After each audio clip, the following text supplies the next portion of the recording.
This is the MEELOD Electric Bike. When I first stumbled on it online, I honestly had a bunch of questions. Other bikes on the market either didn't give me the retro look I wanted, or they lacked the power and battery options that I was looking for. There wasn't a ton of info out there about this model, which made me even more curious and just a bit cautious. But the specs and the overall style were interesting enough for me to dive in and give it a shot. Let's talk about how it looks first. If you see this thing in person, you can't miss the retro moped vibes. It's got a thick, solid triangle frame that feels like it could survive almost anything, paired with these big 20 by 4-inch fat tires. It kind of reminds me of those classic mopeds, but all electric. The LED headlight stands out up front, oversized, a bit dramatic, but honestly really cool if you do any riding in low light. The seat is wide and cushy, more motorcycle than regular bicycle, which actually turned out to be a huge plus for comfort, especially on longer rides. The LCD display on the handlebars looks simple, but the information is all there. Speed, distance, battery level, nice and clear. From my experience, the first thing that jumped out was the battery. This is a big removable battery, and you really feel it when you pick up the bike. In my opinion, removable batteries make life so much easier because you can pop them off and charge inside. You don't have to lug the whole bike up the stairs or find a space next to a plug out in the garage or your apartment hallway. The battery comes in either a 960 Wh or 624 Wh size, which basically means it holds a lot of juice for those longer rides. Charging, it can take a while.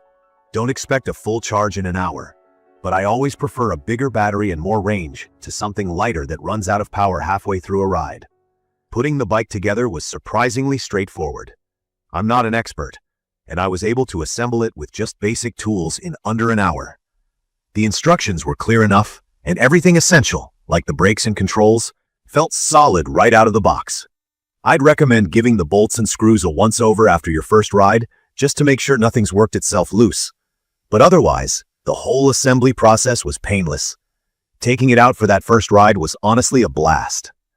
The dual brushless motor has some serious pull, and if you're coming from a regular bike or a less powerful e-bike, you'll feel the difference the second you hit the throttle. It's rated up to a peak of 2,000 watts, which in simpler terms means you can hit up to 28 miles per hour on a flat stretch without too much effort.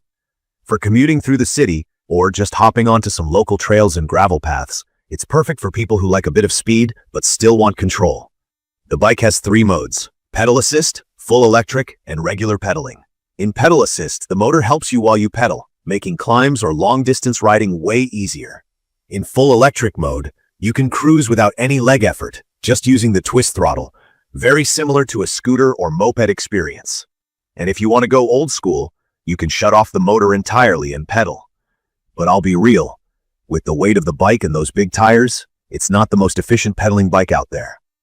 For quick stops and starts or urban traffic, full electric and pedal assist are where this thing shines. There's front suspension, which helps some with bumps, although there's no rear suspension. Personally, I noticed that on rougher roads or potholes, you'll still feel a hit, especially if you're used to full suspension mountain bikes. The fat tires help smooth things out, and they feel almost gluey and stable over sand, mud, or even patchy city roads. I did make a couple of little upgrades for safety and comfort, mainly swapping out the basic seat for a wider, spring-supported one after my first couple rides left me a little sore, especially since the original seat felt too narrow for me. I want to be honest about some quirks. On one of my test rides, I hit a pretty bad pothole at speed, and the battery actually popped loose from the frame. It gave me a scare, and probably wasn't great for the battery either. Once home, I picked up some Velcro straps to hold the battery in place a bit more securely, and I'd suggest doing something similar, at least if you ride rough roads often. The locking tab for the battery is there, but in my case it still slipped, so a cheap DIY solution gave me peace of mind. Riding at speed was fun. Using a GPS app and the built-in LCD, I found that the actual top speed was in the low 30 miles per hour range, which matches the manufacturer's claim. For range with the bigger battery and using mostly full throttle and high pedal assist, I got about 20 miles before the low battery indicator started blinking. I'm a taller rider and on the heavier side, so lighter folks, or those who take it easier, might squeeze out a few more miles. The fat tires, good brakes, and wide stance gave me confidence on downhill and tighter corners. From my perspective, some key features set this bike apart from others I've tried. I really appreciate the high-capacity removable battery. I think that single feature makes it perfect for anyone who needs reliable range or doesn't have space to park the whole bike indoors. The dual motor setup isn't just a spec on the box.